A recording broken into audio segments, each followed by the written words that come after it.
as an industry, we really need to consider how we could take some feedback from females and say, what would encourage you to do this type of work? And it might be that we could shorten the amount of time on site. So instead of doing 8 weeks on, 2 weeks off, maybe we could do 4 weeks on, 4 weeks off, so that the person could do the work, and then actually the benefit or the payback is they get a longer time at home to spend more time with families if that's what appeals to them. I think the other thing we could do is consider trying to shorten the assignments in terms of, not just 3 years, but maybe for 1 year, a female may be more incentivized or encouraged to sort of, get extra help at home or whatever it might be, to tick that box of having worked on a remote site in a difficult location on a high profile engagement to then fast track their career. But saying that, it does make me think, we never ask men how they cope, how do they manage their childcare and their responsibilities at home. It just happens. So, I don't want to reinforce the stereotypes, but sometimes the stereotypes are there because it's the reality. Fantastic, thank you. And can I turn to Salma? So you're very interested in the sort of the intersectional lens. So we talk about women, don't we? But actually women are not a homogenous group. So what are the challenges there in making sure that women of all social classes and ethnicities are included and targeted and encouraged and promoted? I think there are some real opportunities actually, and I reflect back on my own career. I fall into a lot of things, I guess. When I first started working for a software house, I did a lot of global work. And I was saying before that actually, as I reflected on it, I had an advantage, because since the age of 3 when I left, my parents, by the way, came to the UK in the 60s, I was born here.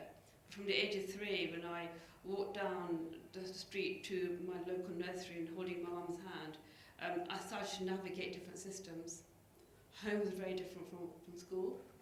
And if anything, I think it's a real opportunity for those who may not be a majority, they may be a minority in a majority space, they could really fit well into assignments where they are exposed to different systems. So actually I think there's a real opportunity there. I again, reflecting on my own career, I found it very, very easy to step into different cultures. I'm used to it. So absolutely there's an opportunity there. And I'm listening to also what you were saying earlier, I think also stages of careers. To have exposure in the early stages of your career may give you the confidence and the courage to step into a larger scale global assignment as you progress in your career. Brilliant, thank you. And Jenny, there are challenges around DNI, aren't there? Some organisations are worried about moving too fast or saying the wrong thing or getting it wrong, while others just see it as a box-ticking exercise. So how can we engage senior leadership to see this as something that is not only necessary but also beneficial to a company?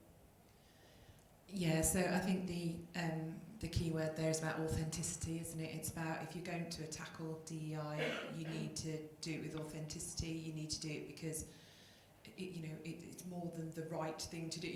There's so many things that sit within that.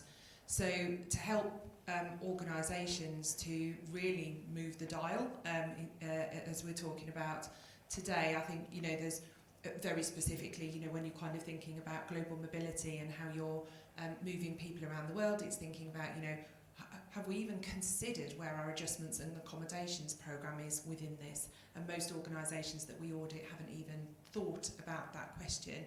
Have we looked at pay equity for people who are on global assignments? Again, it's not something that organisations are typically reporting on against kind of different diversity demographics. I could go on in terms of some of those challenges specifically from a global mobility perspective, but more broadly than that, when it comes to leaders and really kind of helping them to take things forward, I always say that leaders are typically in their roles because they're experts in what they do, and then suddenly they're being asked to talk about DEI, part of sustainability, part of ESG, and completely outside of their comfort zone. They don't know the language to use. They feel really exposed because, you know, suddenly somebody's talking to them about neurodiversity or, heaven forbid, you know, menopause. I mean, you know, a word being used in the workplace that is still very uncomfortable for many leaders if they're honest about it. And so it's about helping leaders on that journey to really understand that actually we're not saying that you need to be experts in all of these different lived experiences. I do this work every day and I'm not an expert in all aspects of DEI, but it's about having curiosity, it's about listening, it's about having empathy, it's about creating psychological safety and helping leaders to use the skills that they've often already got, that they don't realise that they've got. It's almost like they turn off that tap when they start to talk about DEI because they've lost their confidence in that space. So it's building that confidence, helping them to use the skills that they've got and therefore helping them to embed DEI practice in how they do their roles and not just, you know, as something that they, you know, pull out their pocket once a year. And actually with ESG coming in, it's a question that investors and suppliers and customers are asking. It's not just about doing the right thing, it's actually about de-risking the business, isn't it? Yeah, and regulators, more and more we're seeing, you know, lots of regulated businesses having real challenges in this space because for years they've put brilliant PR statements out, you know, they've got a lovely website and then they have, you know, a significant issue that is causing them some issues. So yeah, I mean, we are, you know, seeing so much work in the space of helping organisations to, you know, really move the dial on an authentic journey to meet the needs, you know, of their employees and their talent, of course, but also, as you say, you know, in terms of investors, we're seeing more and more women in investment, and where there's more women, you've got even higher DEI requirements and ESG requirements of those organisations simply to secure funding for, you know, for what you want to do next as an organisation. And we're also seeing lots of organisations wanting to have that broad impact as well, and this is part of the ESG agenda that they, you know, they need to having, you know, kind of be having that impact outside of their own organisation. So looking at DEI within supply chains as well, so, you know, helping lots of organisations to do supply chain audits to understand, you know, actually, again, how are you measuring those organisations from an ESG and a DEI perspective? Are you simply asking them, have you got a policy? Oh, brilliant, we'll tick the box off, you go, brilliant, you can work for us. No, that's not what we're looking for. We're also not looking for you to, you know, to say we've got perfect representation in our organisation of our local community, because we know that that's not a reality at the moment, but it's about having, you know, that honesty about this is where we are, but these are the things that we are doing to move forward.